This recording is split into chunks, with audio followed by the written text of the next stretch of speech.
Your name is Muhammad. You're a Muslim teacher, got 2 kids and the 3rd on the way. You hear your mom's sick overseas, you gotta leave the next day, so you fly to the other side, but everyone's already mourning. Devastated, you fly back, but you're detained without warning. From behind a desk, an officer appeared, gave you special treatment because of your beard. Ah, you're Muslim, I see, he says with a grin. We've got executive orders, you're not allowed in. But this is my country, I can't be locked out. I'm a New York resident, this is a joke, no doubt. They vet every aspect of your life, vet after vet. They say your presence in America is a national threat. Your name is Muhammad, but you're not the only one.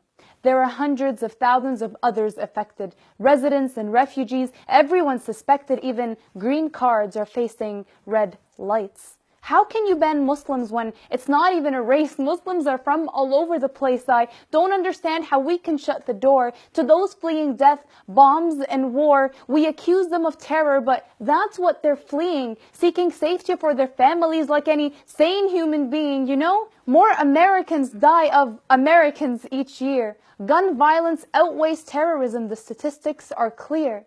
Less than 1% of Americans die of terrorist attacks compared to guns, which are technically also terrorist attacks. Majority of crime in America is caused by white Christian men, but they're just mentally unstable, a lone wolf time and time again. But a lone wolf plus another equals a pack. But somehow, they're never suspects of future attack.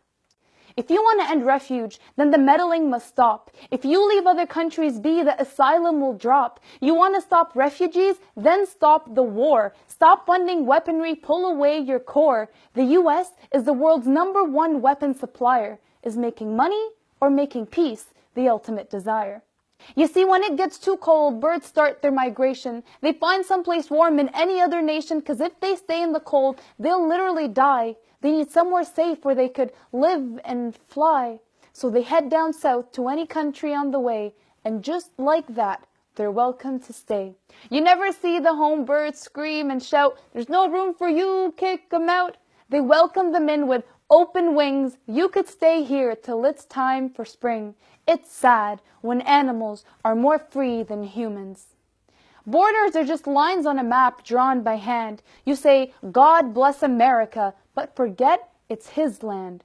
They say, "Let's make America great again." But were things really great back then, when the white man had more power than the black, when he could own him as property or whip his back? Or was it Jim Crow's laws that called for segregation, a move that literally divided the nation where non-whites had no rights? How about killing the indigenous, anyone in the way? Or how about the infamous KKK? Or was it when Jews were denied refuge in World War II? Is that the time you want to go back to? When voting was only for the one sex? When the workplace had no room for chromosome X? Back then was a time only for white men. Is that making America great again? America was great when they ended these acts, not when they created them. Not when the land of the free puts chains on freedom. We're an educated generation. We won't let history repeat. Injustice never wins. We won't accept defeat. Though it's a time of concern, there's lots of love in the air. There's so much faith in humanity, so much care. Because people are not numbers. We are not labels. Muslims aren't terrorists. Blacks are not thugs. Mexicans aren't rapists who smuggle drugs. Fear happens when people fail to see that you're actually just like me.